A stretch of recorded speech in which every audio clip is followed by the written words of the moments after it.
सभी को प्रणाम। जय गुरुदेव। आज के इस अध्याय से पहले सभी मिलकर गायत्री मंत्र करेंगे। ओम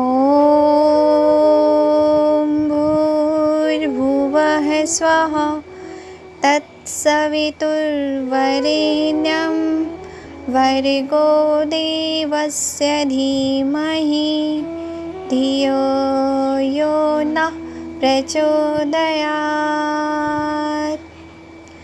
आज से हम सभी मिलकर नई पुस्तक का स्वाध्याय करेंगे जिसका नाम है उपासना समर्पण योग। तो चलिए आज का विषय सुनते हैं। उपासना अनिवार्य है और आवश्यक भी। इस संसार में जो कुछ शुभ है, श्रेष्ठ है, मंगलमय है, वह सब परमात्मा का ही वैभव है।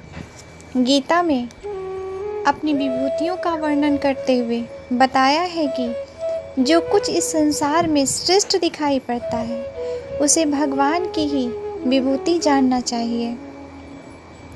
परमात्मा के जितने ही समीप पहुँचते हैं उतनी ही श्रेष्ठताएं हमारे अंतःकरण में उपजती तथा बढ़ती है।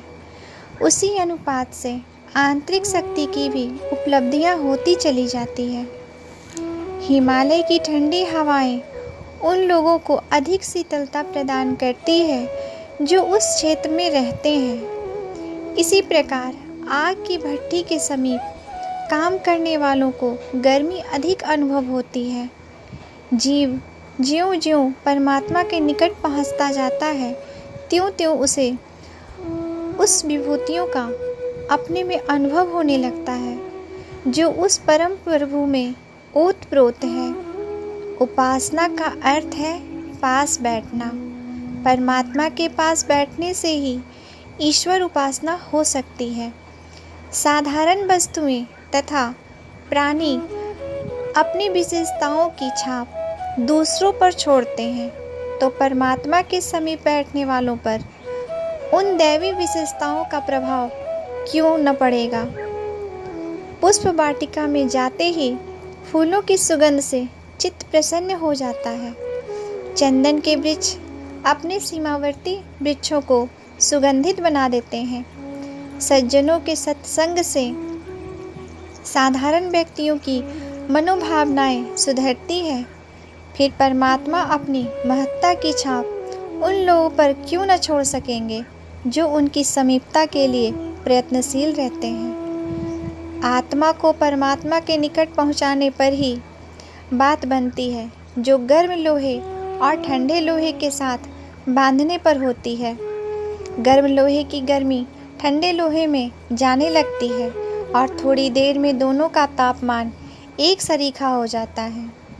दो तालाब जब तक अलग अलग रहते हैं तब तक उनके पानी का स्तर ऊंचा नीचा बना रहता है, पर जब बीच में नाली निकलकर उन दोनों को आपस में संबंधित कर दिया जाता है तो अधिक भरे हुए तालाब का पानी दूसरे कम पानी वाले तालाब में चले जाने लगता है और यह प्रक्रिया तब तक जारी रहती है जब तक दोनों का जल स्तर समान नहीं हो जाता। जलाशयों का मिलना या गर्म ठंडे लोहे का परस्पर मिलना जिस प्रकार एकरूपता की स्थिति उत्पन्न करता है उसी प्रकार उपासना द्वारा आत्मा और परमात्मा का मिलन होने पर जीव में दैवी गुणों की तीव्र गति से अभिवृद्धि होने लगती है। किसी व्यक्ति की उपासना सच्ची है या झूठी है उसकी एक ही परीक्षा है कि साधक की अंतरात्मा में संतोष, प्रफुल्लता, आशा, विश्वास और सद्भावना का कितनी मात्रा में अवतरण हुआ है। यदि यह गुण नहीं आए हैं और हीन वृत्तियां घेरे हुए हैं तो समझना चाहिए कि यह व्यक्ति पूजा पाठ चाहे कितना ही क्यों न करता हो उपासना से अभी बहुत दूर ही है। पूजा पाठ अलग बात है, उपासना अलग। उपासना के लिए पूजा पाठ से कर्म कांड की चिन्ह पूजा करते रहने मात्र से उपासना का उद्देश्य पूरा नहीं हो सकता। जीव को जीवन धारण करने के लिए शरीर की आवश्यकता होती है, पर शरीर ही जीवन नहीं है। जीवन विहीन शरीर देखा तो जा सकता है पर उसका कोई लाभ नहीं। इस प्रकार उपासना विहीन पूजा भी होती तो है पर उसका कुछ प्रयोजन सिद्ध नहीं होता। आत्मा जब परमात्मा की गोदी में बैठता है तो उसे प्रभु की सहज करुणा और अनुकंपा का लाभ भी मिलता है। उसे तुरंत ही निर्भयता और निश्चिंतता की प्राप्ति होती है। हानि, घाटा, रोग, शोक, विक्षोभ, चिंता, असफलता और विरोध की विपन्न स्थितियों में भी उसे विचलित होने की आवश्यकता नहीं पड़ती।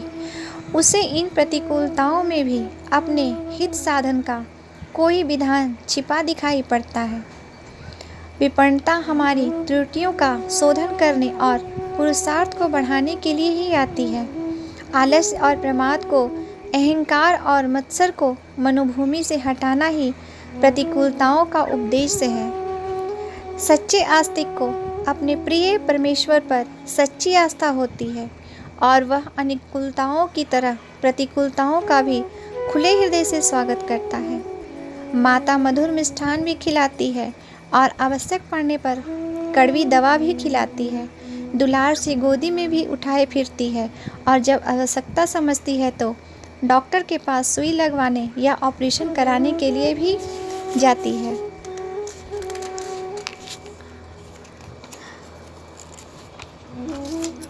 माता की प्रत्येक क्रिया बालक के कल्याण के लिए ही होती है। परमात्मा की ममता जीवों के प्रति माता से भी अधिक है। आज का विषय है उपासना फलवती कैसे हो। उपासना का मुख्य उद्देश्य है ईश्वर से सानिध्य प्राप्त करना।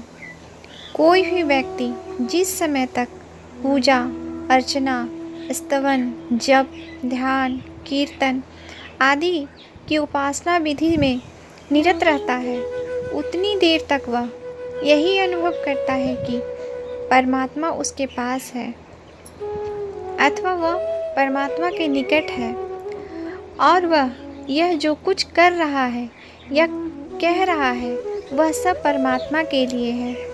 परमात्मा उसकी पूजा स्वीकार कर रहे हैं और उसकी विनय अथवा कीर्तन सुन रहे हैं। इस प्रकार उपासना के समय तक उपासक भावनात्मक रूप से परमात्मा के सानिध्य में ही रहता है। यो तो परमात्मा अणु अणु में पर्याप्त हैं, घट घट में निवास कर रहे हैं। कोई भी स्थान उनसे रिक्त नहीं है। हर स्थान में वह सदा सर्वदा विद्यमान रहते हैं। क्या उपासक और क्या उपासना सामग्री सभी परमात्मा हर समय उपस्थित रहते हैं। ऐसा नहीं कि उपासना काल में ही वह उपासक के समीप अथवा उपासक उसके समीप रहता हो और अन्य समय में नहीं। वह हर समय हर एक के पास हर स्थिति में कोई भी काम करते समय भी बना रहता है। वह सर्वव्यापक रहता है।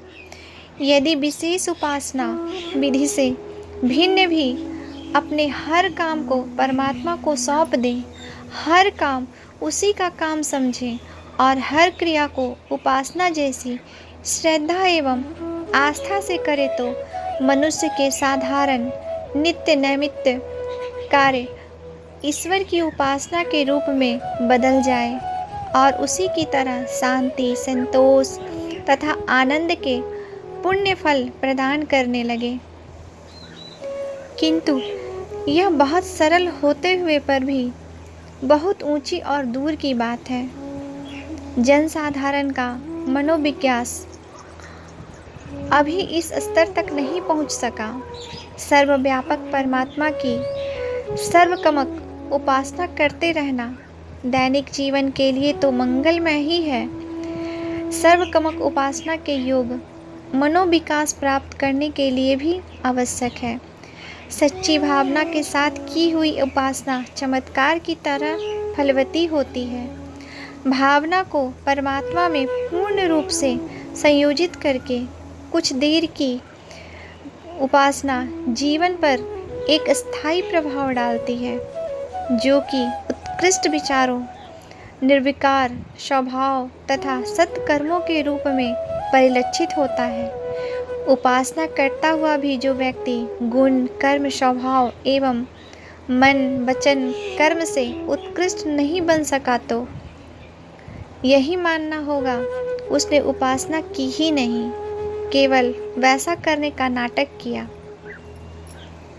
भजन, पूजन अथवा जप कीर्तन करने के समय तक भी मनुष्य अपने पास, अपने हृदय के पास, अपने हृदय अथवा अपनी चेतना में परमात्मा की समीपता अनुभव करता रहे तो उसे उतनी देर की वह समीपता आनंद एवं उत्साह के रूप में दिन भर अनुभव होती रहती है।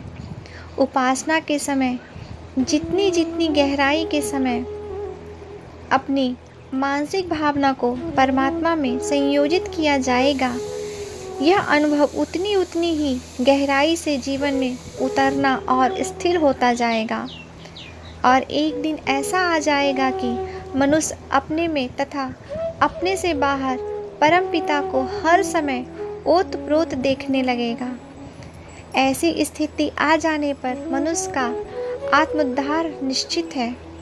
उसके गुण, कर्म, स्वभाव परमात्मा जैसे पावन प्रभु के समीप के योग उत्कृष्ट एवं पवित्र हो जाएगा।